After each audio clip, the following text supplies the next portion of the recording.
कि अमेरिकी राष्ट्रपति डोनाल्ड ट्रंप जो कि रुक ही नहीं रहे हैं ये कहते हुए कि मैंने ही भारत और पाकिस्तान को समझा करके ऑपरेशन सिंदूर रुकवाया था, यानी कि इन लोगों के बीच में सीज फायर करवाया था। ये सीज फायर का जो इनका राग है जो अब तक लगभग 29 बार गाया जा चुका है, ऐसे में आज के सेशन में प्रधानमंत्री से अपेक्षित था कि वो आए और इस बात पर आकर बोलें। तो ऐसे में प्रधानमंत्री ने जो कहा वो आज की बड़ी सुर्खियां बन चुका है। और ऑपरेशन सिंदूर पर प्रधानमंत्री का यह कहना कि रुकवाने की तो बात छोड़िए, ऑपरेशन सिंदूर तो अभी तक चल रहा है, यह बात अपने आप में बहुत सारा बड़ा संदेश लेकर अमेरिका के मुंह पर थोप देती है। खैर, हम पूरी जानकारी आज आपके सेशन के साथ साझा करेंगे। ऑपरेशन सिंदूर पर प्रधानमंत्री की जो टिप्पणी है जिससे अपोजिशन को उनके उठाए गए सवालों का जवाब मिला या नहीं, और विशेष रूप से उन सभी देशवासियों को जो अपेक्षा कर रहे थे भारत सरकार से कि वो ये तो बताए कि आफ्टर ऑल वो किसके कहने पर सीज फायर की थी, सीज फायर प्लान का हिस्सा भी था या नहीं था। देश अभी भी ऑपरेशन सिंदूर पर अपडेट जानना चाहता है। तो चलिए आपको एक एक करके सारी बात बताते हैं। जहां तक बात हो इनकी, तो इन चर्चा को हम पहले ही आपके साथ साझा करते हैं कि डोनाल्ड ट्रंप दिन के साथ लगातार ये बात बोलते जा रहे हैं। शायद उम्र के साथ साथ उनका रिपीटिशन बढ़ता चला जा रहा है। 29 जुलाई यानी कि आज भी डोनाल्ड ट्रंप ने किसी प्रेस कॉन्फ्रेंस में यह कहा कि मैं अब तक 6 युद्ध रुकवा चुका हूं और 6 युद्ध के अंदर इंडिया पाकिस्तान पहले नंबर पर आता है, क्योंकि वो न्यूक्लियर कैपेबल स्टेट थे। वो अगर झगड़ते तो दुनिया का बहुत नुकसान होता। मैंने उनके बीच में युद्ध रुकवा दिया है। इसी बात को अपोजिशन ने उठाया है, पहले भी उठाया है, बार बार उठाती रही है कि ट्रंप बार बार कहते हैं कि मैंने सीज फायर करवाया। हेडलाइंस भी कुछ इस तरह से बनी है, 25 बार 73 दिन के अंदर कर दिया, 29 बार कर दिया। ये बार बार कि ट्रंप कह रहे हैं कि उन्होंने सीज फायर करवाया।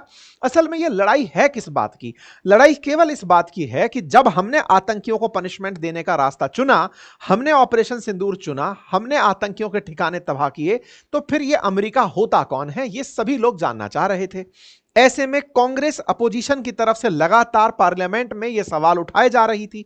हद तो तब हुई जब राहुल गांधी जी ने आज इस बात को चुनौती के रूप में सदन के सामने रख दिया प्रधानमंत्री के लिए। कैसे रखा वो आपके सेशन में, आज के सेशन में हम साझा करेंगे। क्योंकि जब कांग्रेस इस तरह की बातें बोल रही थी तो राहुल गांधी जी बोलते बोलते निकल गए कि अगर आप में इंदिरा गांधी का आधा भी साहस है तो आप सदन में आकर के कह दीजिए कि आपने उनके कहने पर सीज फायर नहीं करवाया। आप सदन में आकर कह दीजिए कि डोनाल्ड ट्रंप लायर हैं। इस तरह के जब प्रश्न उठाए जाने शुरू हुए तो एक तरह से पूरा प्रेशर सत्ता पक्ष के ऊपर शिफ्ट यह हो गया था कि क्या वाकई में प्रधानमंत्री आकर यह स्वीकारेंगे कि हां, डोनाल्ड ट्रंप के कहने पर ही हमने सीज फायर किया था या फिर कोई और वजह थी। तो आइए हम एक एक करके सारी जानकारी आपको आगे लिए चलते हैं। कल जब ऑपरेशन सिंदूर पर चर्चा होना शुरू हुई थी, उसी समय थोड़ी देर पहले ही ऑपरेशन महादेव हुआ था जिसमें 3 आतंकियों के मारे जाने की खबर थी।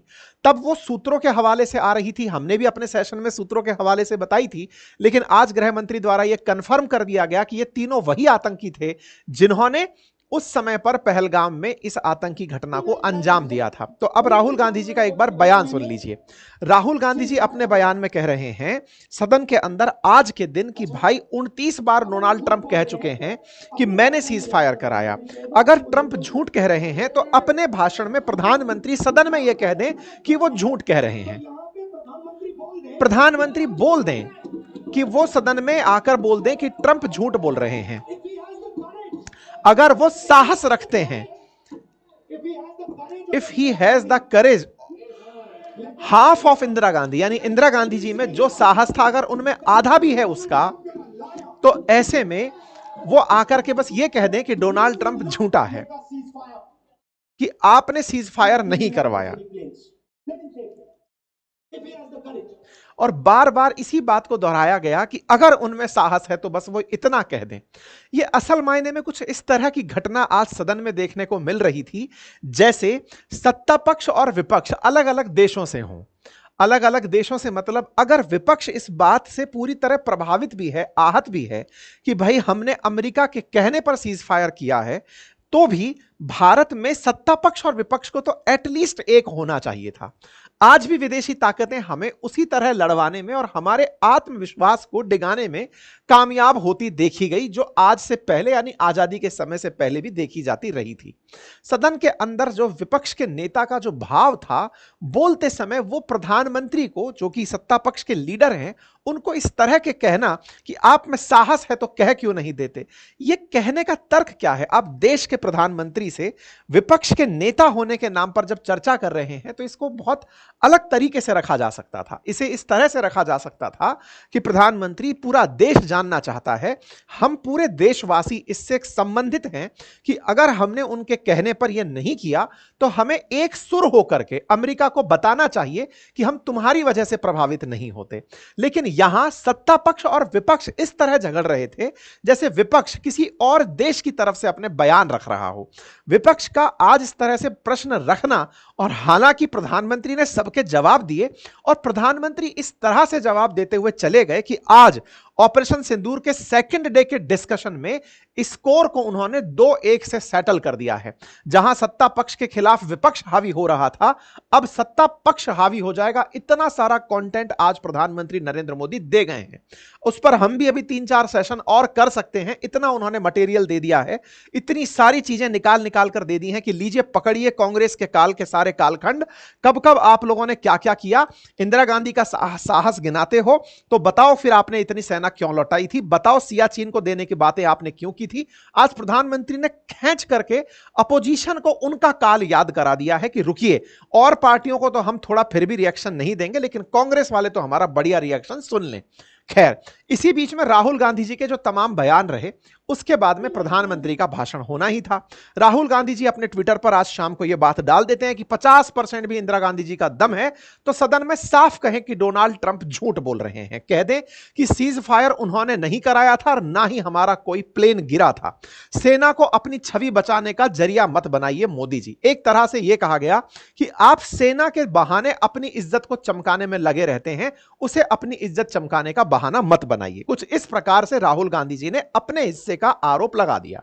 अब बारी थी प्रधानमंत्री की, और जब बारी प्रधानमंत्री की थी उससे पहले राहुल गांधी जी का एक और जो आरोप था उसे भी आप सभी को सुनना चाहिए, और उसे इस तरीके से भी समझने की आवश्यकता है कि यह उकसावा सत्ता पक्ष को था, देश को था, या देश के अंदर रहते हुए देश को ही परेशान करने के लिए था। राहुल गांधी जी का एक प्रश्न जिस पर सभी को चिंतन करने की आवश्यकता है, जो कि मुझे ठीक नहीं लगा, वो प्रश्न यह था कि मैं कहता हूं आपने 35 मिनट के अंदर पाकिस्तान के सामने सरेंडर कर दिया। यह सवाल, यह किसी भी तरह से सदन की भाषा नहीं है। राहुल गांधी जी ने जो शब्द यूज किया कि देश ने पाकिस्तान के सामने सरेंडर कर दिया, यह वो सवाल है जिस तरह से राहुल गांधी जी अपने भाषण में बोलते आ रहे थे कि नरेंद्र सरेंडर, यह जो शब्द था नरेंद्र सरेंडर, क्या हम पाकिस्तान की तारीफ कर रहे हैं कि पाकिस्तान के सामने हम सरेंडर कर गए हैं? यह विचारणीय तथ्य है मित्रों। Rahul Gandhi ji leader of opposition है, जनता ने उन्हें भी चुना है, अपोजिशन का वो प्रतिनिधित्व करते हैं, लेकिन वो ये बात हमेशा याद रखें कि आप देश के लिए हैं, देश के खिलाफ नहीं हैं। पाकिस्तान के सामने सरेंडर करने वाली जो आप लाइन यूज कर रहे हैं, 35 मिनट में सरेंडर कर दिया, आपको क्या पता था कि सरेंडर किया है? आपसे एक सवाल बेसिक था कि यहां 35 मिनट में ही हुआ यह था कि राजनाथ सिंह जी ने अपनी तरफ से बयान करते हुए यह कहा था कि हमने रात को 1:35 पर ही पाकिस्तान को यह बता दिया था कि हमने आपके आतंकी ठिकानों पर हमला किया है। यह नॉन एस्केलेटरी है, अब कोई एस्केलेशन नहीं होना चाहिए। अगर आपको विषय वस्तु ध्यान नहीं है तो मैं आप सभी को ध्यान भी दिला देता हूं, पूरी कहानी मैं आपको याद दिला देता हूं। आप सभी को मालूम है कि 22 अप्रैल को आतंकी हमला होता है, और उस आतंकी हमले के बाद में हमें उस पर रिएक्शन देना होता है। 6 तारीख की रात और 7 तारीख की दरमियानी सुबह भारत की तरफ से एक्शन होता है, और अपने एक्शन में भारत आतंकियों के ठिकानों को निशाना बनाता है। और भारत ने पिछले समय पर किया है, चाहे सर्जिकल स्ट्राइक हो, बालाकोट एयर स्ट्राइक हो, या फिर अब की स्ट्राइक हो। हर बार जब जब हम पाकिस्तान पर हमला करने गए हैं तो बिल्कुल प्रिसाइज और डेडिकेटेड स्थान पर हमला किया और हमला करके हम लौट आए। हमने अपने इस हमले में जब इवन 22 मिनट के लिए प्रधानमंत्री हो या विदेश मंत्री हो, उन सबने एक बात बहुत अच्छे से बोली है कि यह पूरा की पूरा कारनामा हमने 22 अप्रैल का 22 मिनट में किया था। 22 मिनट में हमला किया, उनके ठिकाने नष्ट किए और पाकिस्तान को इन्फॉर्म किया। इन्फॉर्म यह किया कि हमने आपके यहां पर आतंकी ठिकानों पर हमला किया है, लेकिन यह नॉन एस्केलेटरी है। नॉन एस्केलेटरी का मतलब है हमने आपके सैन्य ठिकानों पर या नागरिक अड्डों पर हमला नहीं किया है, आतंकियों पर हमला किया है। यह नॉन एस्केलेटरी मतलब आप इसको यह उकसावे की कार्रवाई मत मानना कि आपको इसका प्रतिक्रिया देना जरूरी है। अगर आप यह स्वीकार लेते हैं कि हमने आपके आतंकी ठिकानों को निशाना बनाया और आप शांत रहते हैं तो मसला यहीं समाप्त माना जाएगा। अगर आप एस्केलेशन करते हैं, एस्केलेशन का मतलब है कि आप बदला लेने आते हैं, तो फिर हम भी चुप नहीं बैठेंगे। यह भारत ने 1:35 पर पाकिस्तान को हमला करके बता दिया। इस बात पर राहुल गांधी जी का तर्क सुनिए। वो कह रहे हैं कि 35 मिनट में ही पाकिस्तान के सामने सरेंडर कर दिया। यह क्या बयान है? 35 मिनट में पाकिस्तान के सामने सरेंडर कर दिया। हमला हम कर रहे हैं, हम ही सरेंडर कर रहे हैं। यह कौन सा देश आ गया भाई? हमने आज तक यह सुना था कि महात्मा गांधी जी कहते थे अगर कोई थप्पड़ मारे तो अपना दूसरा गाल आगे कर दो ताकि लगे कि आप अहिंसा के पुजारी हो। यहां तो हम हमला करके सामने वाले को इन्फॉर्म कर रहे हैं, तो भी कह रहे हो कि आप सरेंडर कर रहे हो। कौन सा कंसेप्ट चल रहा है ये? ऐसे में आप कह रहे हैं कि आपके पास लड़ने की इच्छा शक्ति नहीं थी, सरकार ने पायलट्स के हाथ पांव बांध दिए। अरे भाई, आपने तय किया था कि 22 अप्रैल के बाद आतंकियों के ऊपर क्या कार्रवाई हुई। विपक्ष लगातार सरकार से यह सवाल पूछता आ रहा था कि बताइए आपने आतंकियों पर क्या कार्रवाई की। लगातार 22 तारीख के बाद से 7 तारीख के बीच में सत्ता पक्ष से लगातार सवाल, क्या कर रही है भारत सरकार? अब तक आतंकी क्यों नहीं पकड़े गए? आतंकियों को किस तरह कौन पनाह दे रहा है? इवन हद तो यह हो गई, कांग्रेस काल के ही पूर्व वित्त मंत्री पी चिदंबरम ने आज से 2 दिन पहले बयान देते हुए यह कह दिया कि इसका प्रमाण क्या है कि आतंकी पाकिस्तान से आए थे। मतलब यह तो अब कांग्रेस की तरफ से सवाल बड़ा बनता चला जा रहा है कि वो चाह क्या रहे हैं, वो किसको खुश करना चाह रहे हैं। भारत के अंदर कौन सा ऐसा व्यक्ति है जो भारत के ही ऊपर उठ रहे सवाल, देश की सुरक्षा पे उठ रहे सवालों से खुश हो रहा होगा? अपोजिशन को सत्य मायने में यह सोचने की आवश्यकता है कि आपके आरोपों में वाहवाही नहीं है, तार्किकता आपको डिबेट में नहीं जीतनी है। यहां पर देश की सुरक्षा से ज्यादा सवाल देश की सम्मान का सवाल है कि आप क्या बात कर रहे हैं। राहुल गांधी जी यहां कह रहे हैं कि अगर पीएम में इंदिरा गांधी का 50% भी दम है तो कह दे कि पाकिस्तान ने सीज फायर नहीं कराया, सिंदूर में भारत का एक भी फाइटर जेट नहीं गिरा। फाइटर जेट के मसले पर रक्षा मंत्री ने कल भी बयान में कहा था कि जब परीक्षाएं होती हैं पेंसिल टूटती हैं, हम नहीं बताना चाहते। इवन आज भी भारत के प्रधानमंत्री ने अपने बयान में कहा कि जब पाकिस्तान ने कहा कि हमने इनका यह एयरबेस गिराया है, मैं पहुंच गया वहां पर दिखाने के लिए कि लो दिखाओ क्या हुआ है। खैर, जो प्रश्न राहुल गांधी जी ने उठाए, जिस तरीके से उठाए, नरेंद्र सरेंडर करने की बात कही या 35 मिनट में आप डर गए इसलिए आपने चुप होने की बात कही, करेज की बात कही, प्रधानमंत्री ने वो करेज आज के सेशन में दिखा दिया। पहला करेज प्रधानमंत्री ने अपनी तरफ से यह कहा कि दुनिया के जितने भी देश हैं उनमें से भारत को अपनी सुरक्षा का अधिकार है, ऐसा किसी ने इनकार नहीं किया। 193 यूएन के अंदर देश हैं, उनमें से 3 देशों को छोड़ दिया जाए, पाकिस्तान, तुर्की और चाइना, उसके अलावा 190 देश भारत के साथ खड़े थे। जो यह कहता है कि भारत के साथ कौन आया, इसके रिवर्स में प्रधानमंत्री ने कहा कि किसी ने भी यह नहीं कहा कि भारत को अपनी सुरक्षा का हक नहीं है। प्रधानमंत्री ट्रंप का नाम लिए बगैर भी प्रधानमंत्री ने एक जो बयान दिया, वो बयान आज आप सबको सुनना चाहिए, क्योंकि असल मायने में राहुल गांधी जी के द्वारा उठाए गए प्रश्न का जवाब प्रधानमंत्री के अपने अंदाज में क्या है वो मैं आपके सामने प्ले कर रहा हूं, आप उसे सुनिएगा। अध्यक्ष जी, दुनिया के किसी भी नेता ने भारत के ऑपरेशन रोकने के लिए नहीं कहा।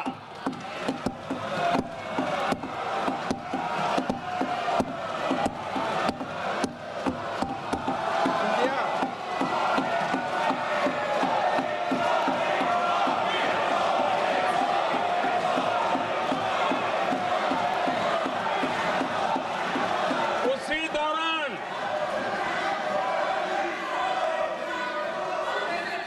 9 तारीख को रात को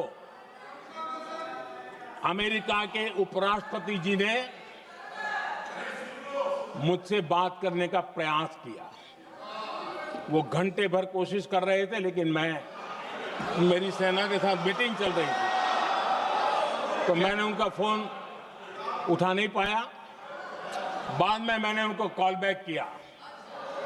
मैंने कहा कि आपका फोन था, 3-4 बार आपका फोन आ गया, क्या है?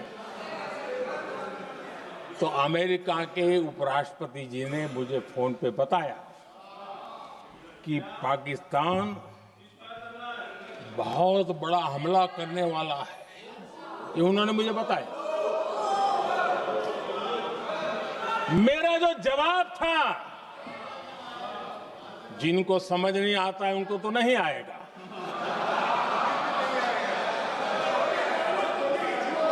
मेरा जवाब था,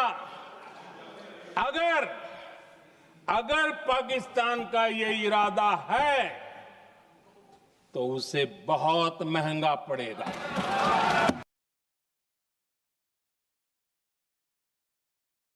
प्रधानमंत्री जी ने अपने बयान में दो बातें बहुत स्पष्टता से कह दी और उनमें पहला बयान था कि दुनिया का कोई भी देश हमसे सीज फायर की नहीं कहा, अर्थात सीधा सीधा जवाब डोनाल्ड ट्रंप को उठाकर भारत की संसद से, जहां पर कहने के लिए भारत के नेता शपथ खाते हैं कि वो यहां पर कुछ भी गलत नहीं कहेंगे।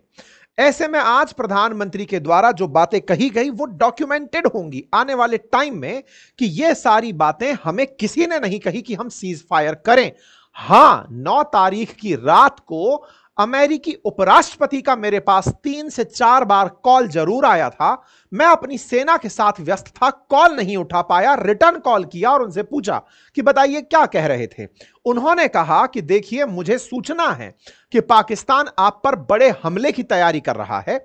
ऐसे में प्रधानमंत्री ने कहा कि अगर वो गोली चलाएंगे तो जवाब गोले में मिलेगा, यह हमारा जवाब है। अर्थात भारत ने अमेरिकी उपराष्ट्रपति को यह बात क्लियर कर दी थी।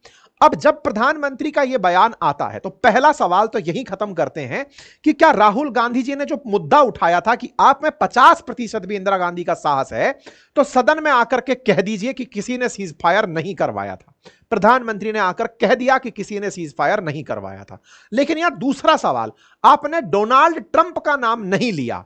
तो मैं आपको बता दूं मेरे प्यारे साथियों, प्रधानमंत्री की भाषण शैली की यह अद्भुत कला है कि वो कभी भी किसी का नाम नहीं लेते, अपने अपोजिशन में खड़े नेताओं तक का नाम नहीं लेते। आज तक भी प्रधानमंत्री ने शायद ही कभी राहुल गांधी का नाम भी अपने मुंह से लिया हो। सत्ता पक्ष में होते हुए भी वो विपक्ष के नेता के नाम से उन्हें संबोधित कर देते हैं, शहजादा नाम से संबोधित कर देते हैं, या फिर जो मन में आए अन्य तरीके से उन्हें संबोधित कर देते हैं, लेकिन कभी उनका नाम लेकर उनके कीवर्ड को यूट्यूब को जगह नहीं देते कि आपको सर्च इंजन से कुछ फायदा मिल जाए। और तो और प्रधानमंत्री दिल्ली में लगातार चुनाव प्रचार में रहे, आज तक अरविंद केजरीवाल का नाम नहीं लिया। वो तमाम प्रकार की बातें बोल देंगे कि सत्ता का परिवर्तन करने कुछ लोग आए थे, ये था वो था, नवाचार करने आए थे, राजनीति में भ्रष्टाचार करने लगे, शब्द सारे यूज कर लेंगे, लेकिन आपको व्यक्ति का नाम नहीं लेंगे। प्रधानमंत्री की भाषण शैली में वो नाम केवल उन नेताओं के ले रहे हैं जो पास्ट हो चुके हैं। वर्तमान में वो नाम किसी को भी कीवर्ड में देना ही नहीं चाहते कि इनका नाम इनके मुंह से निकला था, ताकि पता चले उनके नाम से उनका नाम जुड़ करके और ज्यादा वायरल हो जाए। नहीं चाहिए वायरलिटी। भाई साहब, ये नेहरू जी का नाम ले लेते हैं, इंदिरा जी का नाम ले लेते हैं, पटेल साहब का नाम ले लेते हैं, लेकिन ये वर्तमान में किसी नेता का नाम अपने मुंह से नहीं लेते। संभवतः आप इस बात से एग्री भी कर जाएं। तो प्रधानमंत्री ने जब यह बयान दिया, इसका सीधा मायना है, जब वो बोल रहे हैं कि 3 देश, तो इसका मतलब सीधा संदेश है जो कि हमारे विदेश मंत्री बोल चुके हैं, रक्षा मंत्री बोल चुके हैं कि तुर्की, चीन और पाकिस्तान, इन 3 को छोड़कर 190 देशों ने भारत के रक्षा के अधिकार को गलत नहीं बताया। नंबर 1, यहां पर पहला स्टेटमेंट क्लियर कर दिया। नंबर दूसरा, ट्रंप को झूठा कहने की अगर बात थी तो यहां पर स्पष्ट था कि वो साफ कह रहे थे कि हमें किसी ने नहीं कहा, और जेडी वेंस का हमारे पास कॉल आया। अब बात आती है कि प्रधानमंत्री ने यह बात सदन में कह दी, लेकिन सत्ता पक्ष की बातों को मान कौन रहा है? ऐसे में अगर अपोजिशन यह सवाल उठाती है कि क्या वाकई में यह बात थी या फिर यह मनगढ़ंत कहानी थी, तो चलिए मैं अब आपको तथ्यात्मक जानकारी जो मीडिया में उन दिनों चल रही थी वो एक बार दिखाता हूं। देखिए, पहलगाम की घटना के बाद प्रधानमंत्री, आपको याद होगा, उन दिनों गल्फ की यात्रा पर थे। 22 तारीख की घटना घटती है, सऊदी पहुंचे ही थे, तुरंत लौटकर वापस आते हैं और तुरंत सीसीएस की मीटिंग बुलाते हैं। कैबिनेट कमेटी ऑन सिक्योरिटी की बैठक होती है, तस्वीरें बाहर आती हैं। 22 अप्रैल के तुरंत बाद 23 अप्रैल की ये तस्वीरें होती है कि ये गलत हुआ है। एस जयशंकर साहब लगातार उस बीच में दुनिया भर के देशों को यह बताने में कामयाब होते हैं अपनी विदेश नीति के माध्यम से कि हम पर आतंकी हमला हुआ है और हमें आत्मरक्षा का अधिकार है। हमारी आत्मरक्षा आतंकियों ठिकानों को निशाना बनाकर ही पूरी होगी। यह बात हमने अमेरिका के विदेश मंत्री को भी साफ साफ सीधे शब्दों में कह दी। हमने अपनी तरफ से यह बात 7 तारीख को संदेश में प्रूव कर दी ऑपरेशन सिंदूर के माध्यम से कि दुनिया को पता होना चाहिए कि टेररिज्म पर हमारा जीरो टॉलरेंस है। ऑपरेशन सिंदूर करके हमने 7 तारीख को इसे शुरू कर दिया। यह घटना 6 तारीख की रात 7 तारीख की सुबह की दरमियानी रात की थी। उस दौरान यह घटना घटी और जब यह हुआ उस बीच में भारत के द्वारा 22 मिनट की कार्रवाई में आतंकी ठिकानों को नष्ट करके, बिल्कुल वैसे ही जैसे हमने सर्जिकल स्ट्राइक में आतंकियों के लॉन्च पैड को निशाना बनाया, बिल्कुल वैसे ही जैसे हमने बाद में बालाकोट एयर स्ट्राइक में बेसिक जो जगह थी जहां पर ट्रेनिंग कैंप थे उन्हें हमने निशाना बनाया, इस बार उनके आकाओं के यहां पर जहां पर ये सुरक्षित पल रहे थे उनको निशाना बनाया। हमने हर बार अपना डिसिसिव काम किया और करके वापस आए। बिल्कुल उसी अंदाज में हमने ये काम भी किया और कह दिया दुनिया को कि ये हुआ है। अगले दिन आप सभी इस बात के साक्षी हैं क्योंकि हमने लगातार उस दौरान आपके सामने खबरों को विश्लेषण में लिया है और मैंने बताया भी था कि सुबह जब आर्मी की कॉन्फ्रेंस होती है, प्रेस कॉन्फ्रेंस, उसमें आर्मी अपनी तरफ से यह बात क्लियर करती है कि हमने पाकिस्तान को यह कहा कि यह घटना नॉन एस्केलेटरी है, अर्थात हम इसे उकसावे के रूप में नहीं कर रहे हैं, आप भी इसे उकसावे में मत लीजिएगा। अर्थात यहां पर समझने की आवश्यकता है, राहुल गांधी जी जो देश को भ्रमित करने के लिए यह लाइन यूज कर रहे हैं कि आपने 35 मिनट में ही सरेंडर कर दिया पाकिस्तान के सामने। जी नहीं, पाकिस्तान ने हम पर गोली नहीं चलाई थी, हम चलाकर उसको इंफॉर्म किए थे कि अब सुनिए ये हम चला दिए हैं, अब इसके ऊपर से आप मत चलाइएगा, अगर आप चलाएंगे तो उसे उकसावा माना जाएगा क्योंकि हमारे यहां आतंकी नहीं है, आतंकी तुम्हारे यहां है, हम कार्रवाई कर चुके हैं, अगर अब तुम आते हो तो इसको फिर हम उकसावा मानेंगे और हम उसकी कार्रवाई ताबड़तोड़ करेंगे। यह बात हमने सुबह प्रेस कॉन्फ्रेंस के माध्यम से दुनिया को भी बता दी थी कि हम यह कर रहे हैं। ठीक है साहब। अब साहब बात आती है 7 तारीख निकलती है, पाकिस्तान तैयारियां करता है कि बदला लेना है। 8, 9, 10 ये 3 रातें ऐसी हैं जिस बीच में पाकिस्तान की तरफ से कार्रवाइयां और हमारी तरफ से कार्रवाइयां होना शुरू होती हैं। पाकिस्तान हमारे क्षेत्र को निशाना बनाते हैं, 1000 से अधिक ड्रोन और मिसाइलें भारत पर फेंकी जाती हैं। भारत का आत्मनिर्भर रक्षा तंत्र उन्हें पूरी तरह से नेस्तनाबूद करता है और उन्हें टारगेट मतलब उनको टारगेटेड नहीं होने देता। भारत अपनी तरफ से पाकिस्तान में नूर खान, सरगुदा इन सब जगह पर टारगेट करने लगता है। इस बीच में और क्या हो रहा होता है, इस बीच में सऊदी के जो विदेश मंत्री हैं वो भारत की यात्रा पर होते हैं, ये हमने बताया भी था। भारत उनसे वार्ता कर रहा होता है, सऊदी के विदेश मंत्री हमसे कह रहे होते हैं कि अगर आप कहें तो हम पाकिस्तान से बात कर लें, पाकिस्तान वाले कह रहे हैं कि हम आपसे बात कर लें। भारत साफ साफ कह रहा होता है कि देखिए हमारा केवल टेररिज्म के खिलाफ एक्शन था, अब चूंकि वो अपनी तरफ से इस चीज को शुरू करना चाहते हैं तो रुकेंगे तो हम भी नहीं।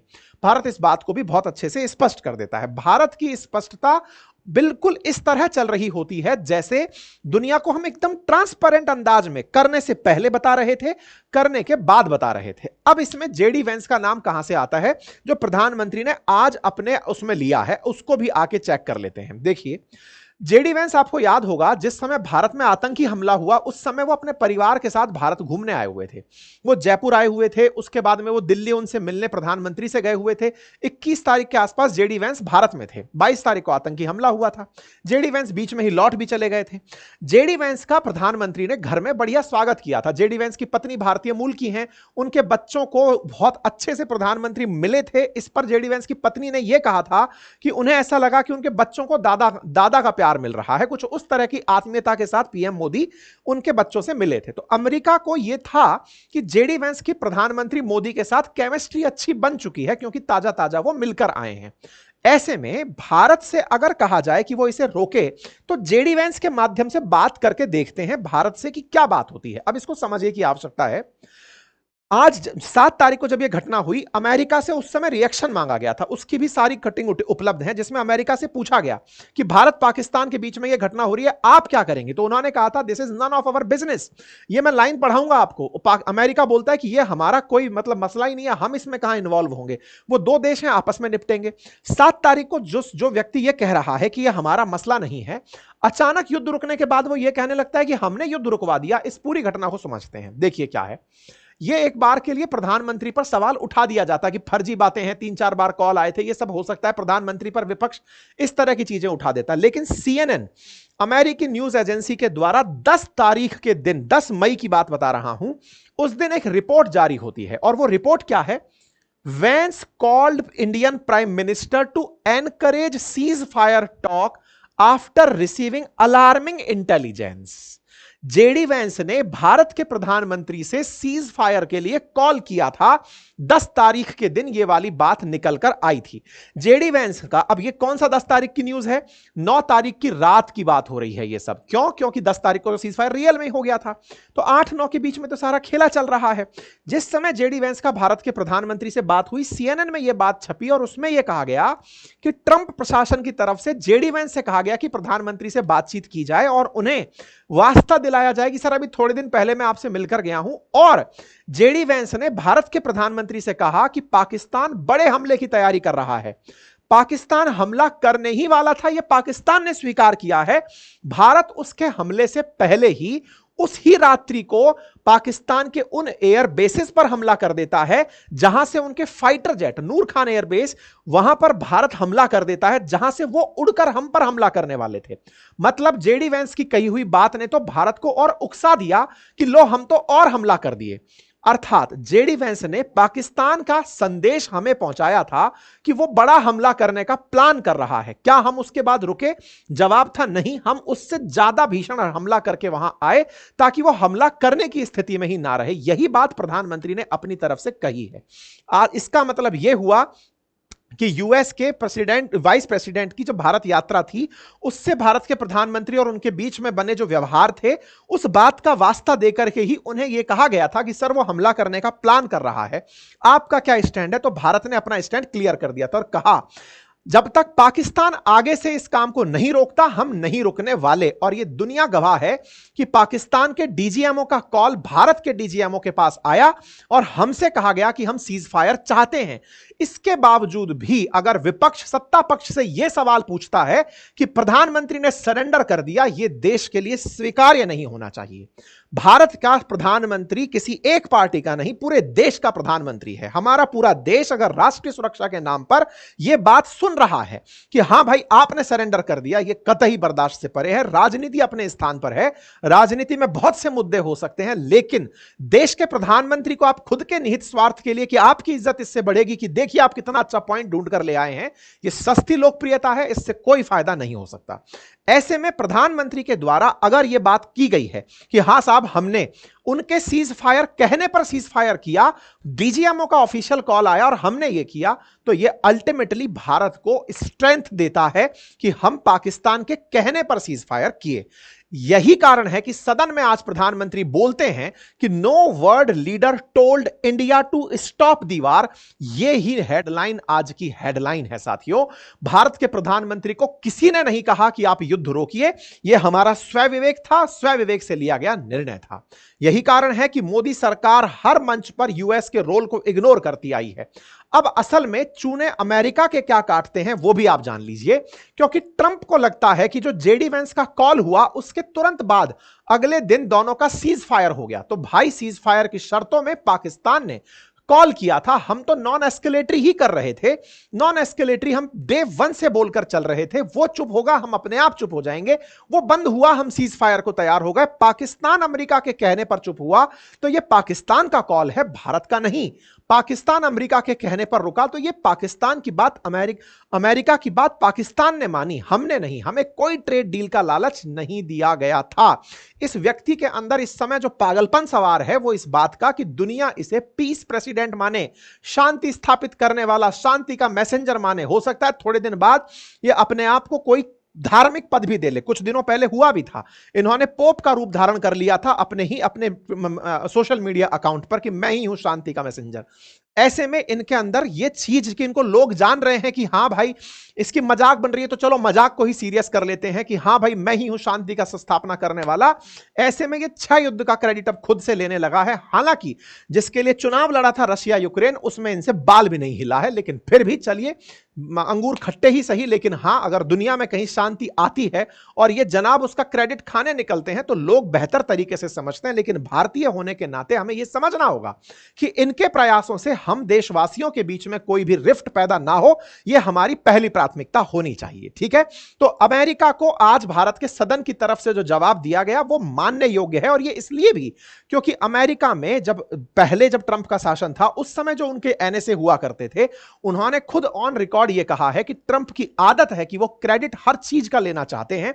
ये ऑन कैमरा इंटरव्यू उपलब्ध है, तो उसी के तहत वो ये सारे काम करते जा रहे हैं। हालांकि प्रधानमंत्री ने बहुत से मुद्दों पर और भी बातें कही, राहुल गांधी जी को संभवतः जवाब दे ही दिया गया होगा। इसके अलावा प्रधानमंत्री ने अपनी तरफ से जब जवाब देते समय अपोजिशन हंगामे कर रही थी, प्रधानमंत्री पानी पी रहे थे, उस पर अपोजिशन की तरफ से या फिर जो लोग प्रधानमंत्री के खिलाफ होना चाहते थे कि हां भाई देखो, झूठ बोलने के लिए पानी पीने की जरूरत है, ऐसा नहीं है, आपको भी अगर लगता है पानी पीना चाहिए, स्वास्थ्य के लिए अच्छा ही रहता है। खैर, ये उसको इस तरह से जोड़ा गया, प्रधानमंत्री दोस्ती याद रहे वो इंटरव्यू है उससे जोड़ करके लोग निकालने लगे। खैर चलिए, सत्ता पक्ष अगर व्यक्तिगत आरोपों पर आ जाती है, व्यक्तिगत आरोप प्रत्यारोप ना तो सत्ता विपक्ष पर करे ना विपक्ष सत्ता पक्ष पर करे, नीतियों का विरोध हो तो फिर राजनीति खूबसूरत होती है।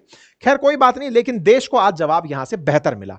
इसके साथ साथ प्रधानमंत्री ने अपनी तरफ से यह बात मेंशन करी कि ऑपरेशन महादेव के अंदर उन 3 आतंकियों को मारा गया। यह कोइंसिडेंस ही था कि यह सावन का सोमवार था जिस वजह से ऐसा हुआ, लेकिन लोग यहां तक भी कहते हुए सुने गए कि एक तरफ ऑपरेशन सिंदूर पर सदन में चर्चा होनी थी और उधर आतंकियों को मार दिया। प्रधानमंत्री ने कहा अब इसका भी आप हमें ही ठीकरा फोड़ दीजिए कि हम आज के लिए इनको बचा के रख रहे थे। भाई जैसे कार्रवाइयां हो रही थी वैसे कार्रवाई हुई और इनके ऊपर। खैर चलिए, इसके अलावा भी प्रधानमंत्री ने बहुत से मुद्दों पर अपनी बातें रखी। सेशन लंबा हो जाएगा तो मैं उन चीजों को लेकर आऊंगा जिसमें सिंधु पर चर्चा जो है प्रधानमंत्री ने जो हिंट दिए उस पर हम चर्चा करेंगे। इसके अलावा उस कालखंड की चर्चा करेंगे जब भारत के द्वारा कांग्रेस के कालखंड में पाकिस्तान को या फिर चाइना को अपनी जगह दे दी गई थी। कौन कौन सी ऐसी जगह थी जिनके बारे में प्रधानमंत्री ने जिक्र किया, उनका विस्तृत विश्लेषण करेंगे। आज की लोकसभा की कार्रवाई स्थगित हो गई तो इसके साथ साथ अपन भी बात को स्थगित करते हैं। राहुल गांधी जी इसके बाद भी ये कहते हुए पाए गए कि आपने चाइना का नाम नहीं लिया, आपने डोनाल्ड ट्रंप का नाम नहीं लिया। राहुल गांधी जी, प्रधानमंत्री की यह भाषण शैली है, आप इनका ऑब्जर्वेशन निकालिए, आप समझ पाएंगे कि वो नाम लेते भी नहीं हैं। तो आप भी छोड़ दीजिए क्योंकि प्रधानमंत्री उनका नाम नहीं लेते हैं, किसी का नाम नहीं लेते हैं, वो आप ही का नहीं लेते हैं, तो कैसे बात मानिएगा। खैर फिलहाल के लिए इतना ही। इन भाई साहब को हो सकता है कि आज फिर भी सीज फायर का जो नोबल है वो इनको अपनी टीआरपी से मिल ही जाएगा। अभी के लिए इतना ही। जानकारी पसंद आई हो तो साथियों से अवश्य से साझा करें। और हां, यदि आप राजस्थान से हैं और राजस्थान की खबरों का विश्लेषण जानना चाहते हैं तो हमारा अंकित इंस्पायर्स राजस्थान नाम से एक नया चैनल शुरू हुआ है जिसमें नेताओं के बीच में इन दिनों महंगी गाड़ियों को लेकर के जो राजस्थान में होड़ मची है उस पर हमारा एक विश्लेषण है। थोड़ा व्यंग्यात्मक है, अगर संभव हो तो समय निकालकर देखिएगा। फिलहाल के लिए इतना ही। अपना ख्याल रखें, चैनल को सब्सक्राइब कर लें। बहुत बहुत धन्यवाद।